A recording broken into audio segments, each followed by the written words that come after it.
Welcome, everybody, and thanks for joining me here today. I'm going to be hosting a short webinar on Canada's greenwashing legislation and its impact on the mining industry. The goal here today is three key takeaways: clearly explain changes to Canada's greenwashing legislation, make clear the implications for miners, and provide some practical steps you can take to protect yourself short term and long term. To introduce myself, I'm Michael McMillan, Vice President at PRA Communications.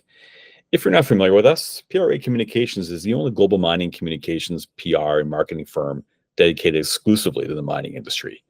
We work with clients to showcase their innovations, present their workforce opportunities, and tell the many stories around their positive impacts from sustainability to community to the economy. Very familiar with the industry. So let's dive in. Before we start, it's worth defining what exactly is greenwashing. According to the UN, greenwashing is the act of misleading the public to believe that a company or entity is doing more to protect the environment than it actually is. In other words, it's when a company either exaggerates, wittingly or unwittingly, or falsely advertises facts about its environmental efforts that make it appear more eco-friendly than it truly is. It comes in many forms, and I believe personally there aren't many leaders who get up in the morning to think, how are we going to mislead the public today? Often these things are inadvertent. You may not realize you're doing it. There's being vague, using sweeping, meaningless statements that are so unspecific they can mean a lot of things, which can open you up to risk. Using words like green and eco-friendly, thinking about what does that mean? How do we measure against that criteria?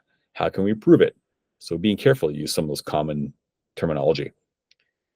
Perhaps you're equating minor improvements to major impacts, taking something small or siloed or it's still evolving and putting some broad sweeping conclusions behind it. So being careful not to overstate things. If there's something you're worried about or don't want to draw attention to, we call it the look here, not there phenomena of making people read stories that maybe aren't as relevant or core to operations, but which you want them reading, not about the things you don't want them to read.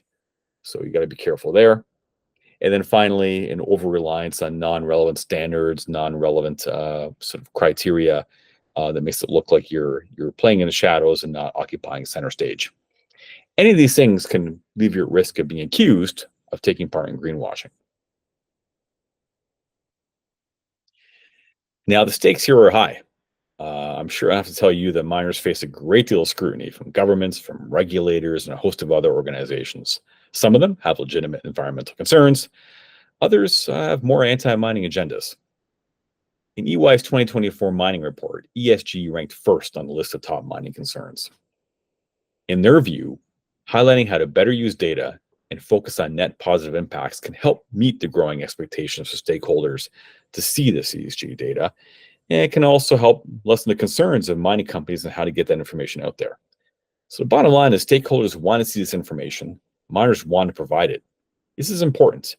It's just a matter of doing it right and being mindful of some new risks. And let's get into that now. Introducing Canada's Bill C-59. On November 30th, 2023, Bill C-59 was introduced to the House of Commons. The legislation was part of the government's 2023 fall economic statement and includes crucial amendments to the Competition Act.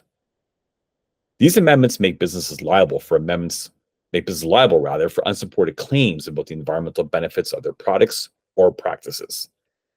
Further, it allows private parties to seek permission from the Competition Tribunal to challenge these statements as misleading marketing. The bill underwent substantial revisions by the House Standing Committee on Finance, particularly the addition of a provision making businesses liable for any public representation about the environmental benefits of their operations. Despite these significant changes, they were not subject to a lot of debate in Canada's House of Commons. Passed on June 20, 2024, the new anti-greenwashing provisions took immediate effect. And you may have been aware of that. There was a great deal of discussion, media coverage, conversation on social channels, some of them providing conflicting opinions and guidance and trying to understand what exactly is going on. We're going to go through what we do know now. But the bottom line is this. The ambiguous language in these new provisions means that nearly any statement about the environmental impact of products or business practices is now subject to greater scrutiny and at the heightened risk of potential legal challenges. First, The burden of proof is now firmly over to you. Before these amendments, the Commissioner of Competition could challenge misleading environmental statements under the general misleading marketing provisions of the Act. The new provisions, however, reverse that burden of proof, requiring companies to justify their environmental claims rather than requiring the Bureau to prove them false. This shift means that even factually accurate statements about a company's sustainability efforts could be challenged if they are not substantiated by, quote, an internationally recognized methodology, unquote. Now, I stress that because the term international recognized methodology complicates compliance. It's not defined in the Act. To be fair, the Competition Bureau has announced that it will provide guidance on this, but for now, businesses must be prepared to navigate in a world of grayness and uncertainty.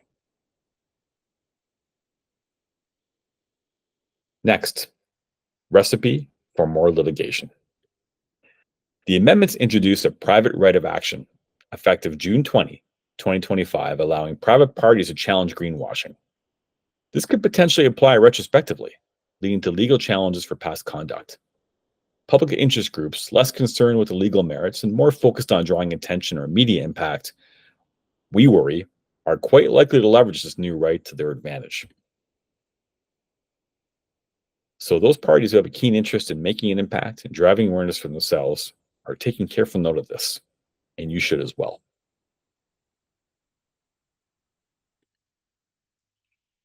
The stakes here are high, not just to reputation. There are fines of up to $10 million or 3 times the value derived from the conduct in question, orders to cease misleading representations, and disgorgement remedies to surrender profits or benefits that may have been a result of greenwashing claims. It's clear the landscape has quietly, subtly, but significantly changed. And that means you need to be aware and be prepared to take action. Short term, this is what we recommend. First, avoid any use of ambiguous terms. Things like clean, sustainable, or green shouldn't be used unless you have some specific metrics or clear comparators to back them up. If you can't back it up, don't say it. Second, scrutinize your advertising. Ensure all promotional materials accurately reflect the basis for any environmental claims being made. Third, verify any third-party reports or data. Don't rely on external reports without first verifying their accuracy and methodology. I used third-party data in this very presentation and made sure to do that. Next, be transparent. Clearly disclose how environmental claims are measured and supported using reputable data sources. And finally, consider your document compliance. Be sure to maintain records of how sustainability claims are being substantiated to provide evidence in the event of a legal challenge. Now, all this also requires a shift in thinking, and this can take a little while to implement through a culture, but it's important. First, adopt a skeptical mindset.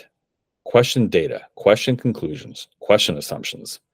Ask the hard questions, trust and verify.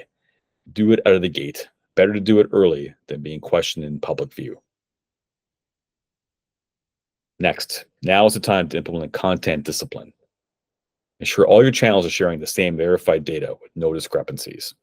It's not uncommon in organizations to have a group handling social, another group handling press releases, another doing investor communications, another working in communities. Make sure whatever's being shared by those groups are singing from the same song sheet and are consistent and up to date. Finally, strategic boldness. Here we've talked a lot around being careful and being cautious, which is important. But the one thing we don't want to take away from this is that you should retreat or pull back. Quite the opposite. Retreating is neither required nor advisable. You need to adopt a more planful and impactful approach to disclosure and communications. There is a lot of opportunity for minds to tell their stories and tell these stories. It's just a matter of doing it in a way that's disciplined, that's accurate, and can be supported. And the benefits of telling them far outweigh the risks of not doing it.